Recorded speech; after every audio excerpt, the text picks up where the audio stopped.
Assalamualaikum warahmatullahi wabarakatuh. Perkenalkan, nama saya Kowi Adskar dengan NIM 164-10024. Saya akan mempresentasikan hasil tugas akhir saya yang berjudul Penerapan Goal-Directed Design Framework pada penentuan sistem kepribadian mahasiswa Universitas Dinamika berdasarkan hasil tes MBTI. Universitas Dinamika adalah salah satu kampus berbasis IT dan bisnis yang terletak pada kota Surabaya. Kampus ini sebelumnya bernama Institut Bisnis dan Informatika Stikom Surabaya. Universitas Dinamika saat ini memiliki 8 jurusan dan berjumlah 1.409 mahasiswa.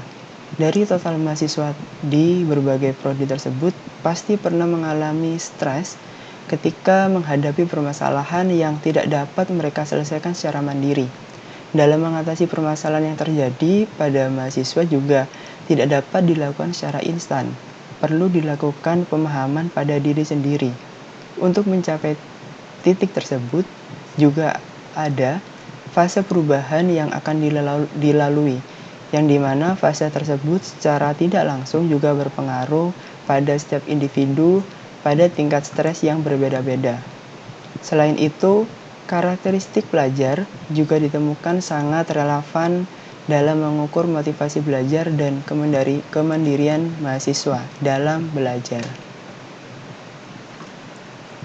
Rumusan masalah dari tugas akhir ini adalah bagaimana menerapkan Goal-Directed Design Framework pada sistem penentuan kepribadian mahasiswa Universitas Dinamika berdasarkan hasil teori MBTI.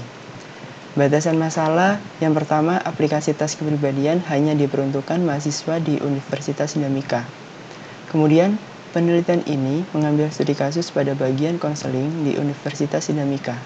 Yang ketiga, aplikasi tes kepribadian mahasiswa dibuat berbasis website. Dan yang keempat, keluaran dari aplikasi ini adalah memberikan informasi mengenai tipe kepribadian mahasiswa dan saran pengembangan untuk studi di Universitas Dinamika. Tujuan dari tugas akhir ini adalah menerapkan Goal-Directed Design Framework pada sistem penentuan kepribadian mahasiswa Universitas Dinamika berdasarkan hasil teori MBTI. Manfaat yang pertama, membantu konselor menentukan strategi yang cocok dalam memberikan penanganan konseling bagi mahasiswa berdasarkan tipe kepribadiannya. Yang kedua, membantu dosen wali dalam memberi arahan dan masukan untuk mahasiswa selama masa studi. Ketiga, memudahkan konselor dalam proses menganalisa hasil tes kepribadian dari setiap mahasiswa. Dan yang keempat, membantu mahasiswa untuk mengenali tipe kepribadiannya dalam menangani tingkat stres dan memberikan solusi yang sesuai dengan kepribadiannya selama masa studi. Metode yang digunakan dalam penelitian ini adalah Goal-Directed Design Framework. Metode Goal-Directed Design Framework adalah metode yang digunakan dalam membuat antarmuka pengguna atau user interface yang berfokus pada tujuan pengguna. Metode ini bertujuan untuk memahami esensi kebutuhan pengguna dan perilaku mereka, untuk akhirnya menciptakan antarmuka pengguna yang memenuhi kebutuhan dan tujuan pengguna. Dalam metode ini terbagi menjadi 6 tahap. Tahap yang pertama adalah tahap research, di mana tahap ini bertujuan untuk mengumpulkan data relevan tentang pengguna Anda. Hal ini dilakukan dengan analisis etnografi, wawancara kepada pengguna. Dan luaran dari tahapan ini adalah studi literatur, observasi website, dan wawancara. Kemudian dilanjutkan dengan tahapan modeling, yaitu tahapan untuk membuat user persona yang dibuat berdasarkan hasil dari tahapan research, di mana user persona adalah representasi dari target pengguna yang berguna memberikan wawasan tentang karakteristik pengguna, di mana luaran dari tahap modeling adalah user persona. Kemudian tahapan ketiga yaitu requirement definition, di mana tahapan ini mendefinisikan persyaratan untuk menyeimbangkan kebutuhan pengguna, bisnis, dan teknis. Tahapan ini melibatkan analisis data persona dan kebutuhan fungsional. Tujuannya akan mengarahkan analisis dan pemecahan fungsi dan data yang dimasukkan ke dalam pembentukannya. di mana luaran dari tahapan ini adalah skenario, kebutuhan pengguna, dan IPO. Kemudian, tahapan selanjutnya adalah framework definition, di mana tahapan ini akan membuat kerangka dasar dari desain antarmuka pengguna berupa wireframe. Kemudian, tahapan yang selanjutnya adalah refinement, di mana tahapan ini sama dengan tahapan framework definition, tetapi dengan peningkatan fokus pada detail dan implementasi visualisasi. Hasil dari tahapan ini yaitu berupa dokumen rinci dari desain, spesifikasi bentuk, dan perilaku. Kemudian, tahapan yang terakhir yaitu support, di mana tahapan ini dilakukan untuk mengevaluasi dan pengujian dari desain antarmuka yang telah dibuat untuk pengembangan selanjutnya. Tahapan research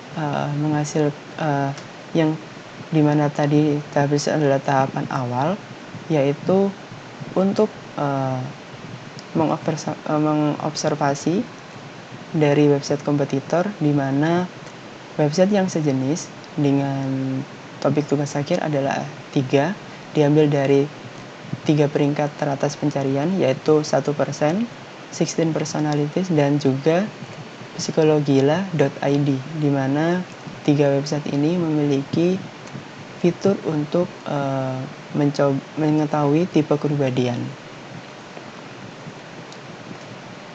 Kemudian dari hasil wawancara kepada pengguna ditemukan yaitu mahasiswa memiliki tujuan untuk mengenali tipe kepribadian sebagai penunjang untuk pengembangan diri untuk bisa studi tepat waktu.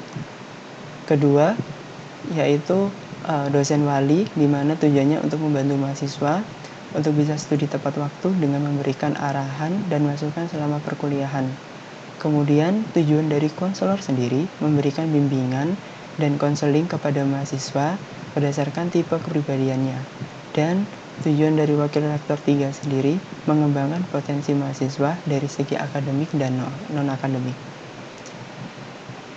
Tahapan modeling menghasilkan user persona.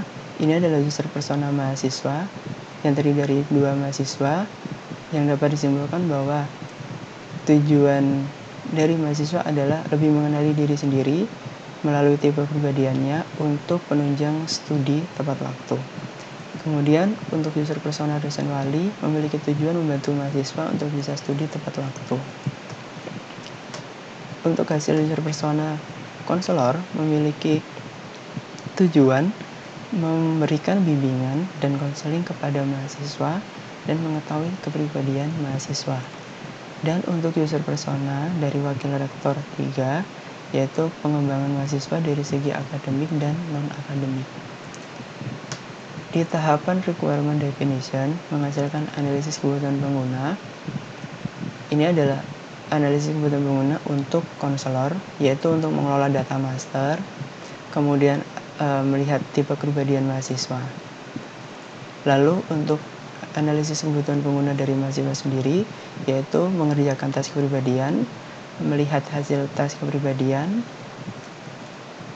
dan untuk analisis kebutuhan pengguna dari dosen wali, yaitu melihat tipe kepribadian mahasiswa walinya. Dan untuk analisis kebutuhan pengguna wakil rektor 3, yaitu melihat tipe kepribadian mahasiswa secara menyeluruh. Ini adalah skema dari IPO. Dan tahap framework definition ini adalah pembuatan wireframe. Ini adalah contoh dari wireframe aplikasi tes kepribadian.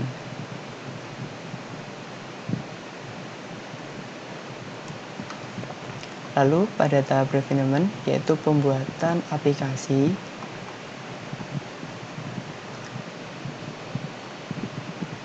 ini adalah contoh tampilan dari aplikasi tes kepribadian yang sudah selesai. Lalu saatnya untuk demo website.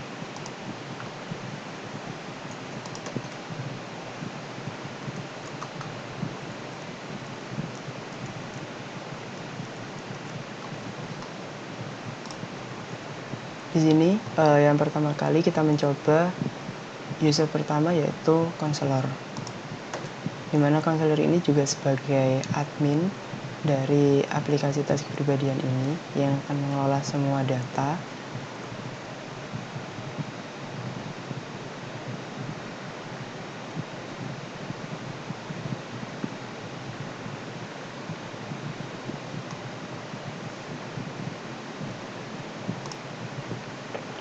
Ini adalah dashboard dari pengguna konselor, di mana di sini konselor dapat melihat jumlah mahasiswa berdasarkan tiap-tiap kepribadiannya dan bisa melakukan filter sesuai dengan keinginan, memilih fakultas, kemudian program studinya apa, kemudian angkatannya berapa.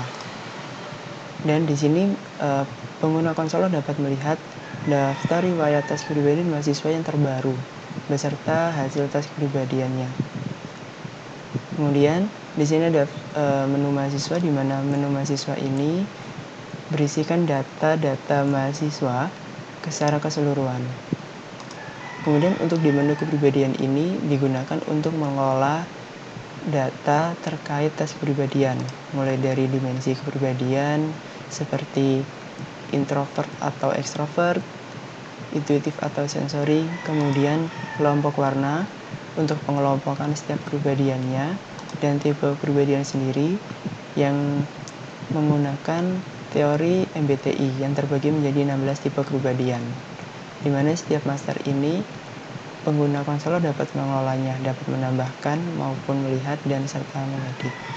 Kemudian di menu tes kepribadian ini berisi pertanyaan tes yang akan dijawab nanti oleh mahasiswa dan juga hasil tes secara setiap hasil tes kepribadian. Kemudian kita coba untuk pengguna mahasiswa.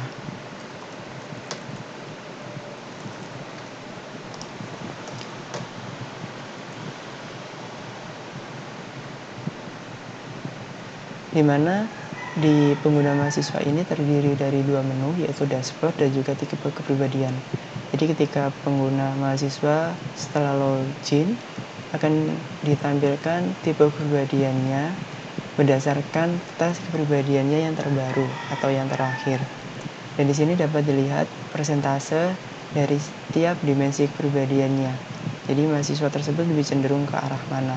Kemudian untuk melihat secara lengkapnya, mahasiswa bisa mengarah ke menu tipe kepribadian yang berisikan informasi tipe kepribadian secara lengkap, yaitu mulai dari profil mahasiswa seperti dosen wali, kemudian informasi singkat atau penjelasan secara singkat dari tipe kepribadian. Lalu untuk informasi secara detail dibagi menjadi 4, yaitu yang pertama deskripsi, yaitu secara keseluruhan, kemudian kelompok warna, karena di setiap tipe kepribadiannya termasuk dalam kategori kelompok warna. Kemudian karakteristik yang berisi kelebihan, kekurangan, dan juga tokoh-tokoh yang memiliki tipe kepribadian yang sama. Lalu yang keempat adalah karir yang berisikan tentang lingkungan kerja dan juga karir. Kemudian sekarang kita coba untuk user atau pengguna dari dosen wali.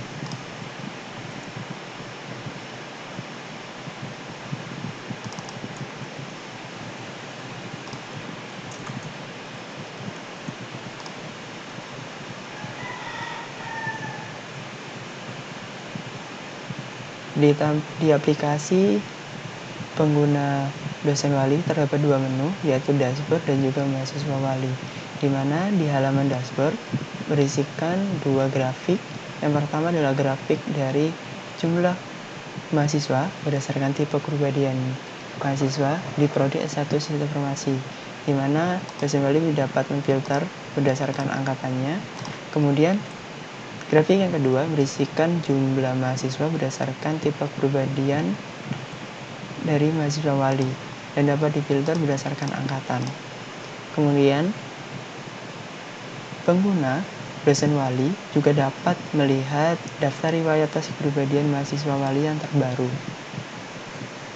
Kemudian di menu mahasiswa wali berisikan daftar mahasiswa wali beserta hasil tes kepribadiannya yang terakhir. Dan dosen wali juga dapat melihat riwayat tes kepribadian mahasiswa walinya diurutkan berdasarkan tes kepribadian yang terbaru. Kemudian kita coba untuk pengguna yang keempat, yaitu wakil rektor 3.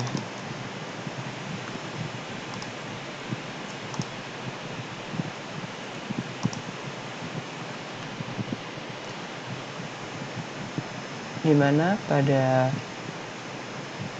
pengguna wakil rektor 3 terdapat dua menu, yaitu dashboard dan juga tipe kepribadian.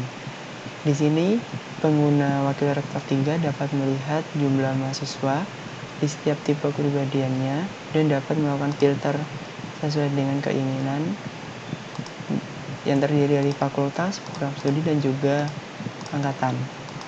Kemudian pengguna wakil rektor 3 juga dapat melihat informasi secara detail dari kepribadian berdasarkan 16 tipe kepribadian. Dan di sini pengguna wakil rektor 3 dapat melihat informasi dari tipe kepribadian secara menyeluruh.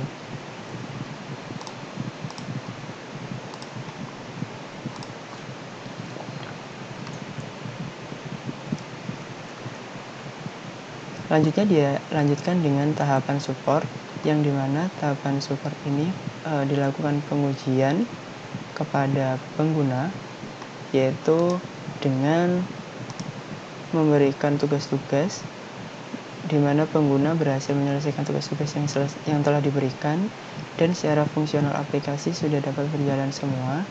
Dan setelah itu pengguna diberikan kuesioner, yaitu sistem usability skill berjumlah 10 pertanyaan, yang dimana ini adalah hasil dari jawaban dari pengguna dan mendapatkan rata-rata nilai 80. Kesimpulan dari tugas akhir ini adalah pembuatan sistem penentuan kepribadian mahasiswa dengan menggunakan metode goal-directed design untuk memberikan solusi berdasarkan tujuan pengguna. Kedua, fungsional aplikasi berjalan dengan baik. Kemudian pengguna berhasil menyelesaikan tugas-tugas yang diberikan, dan penilaian sistem usability skill mendapatkan skor rata-rata 80. Saran yang pertama, menambahkan informasi lebih detail lagi dari tipe kepribadian untuk membantu mahasiswa mengenali tipe kepribadiannya. Dan yang kedua, menambahkan metode tes kepribadian lain untuk membantu mahasiswa mengenali kepribadiannya dari berbagai aspek. Sekian dari saya, kurang lebihnya mohon maaf. Wassalamualaikum warahmatullahi wabarakatuh.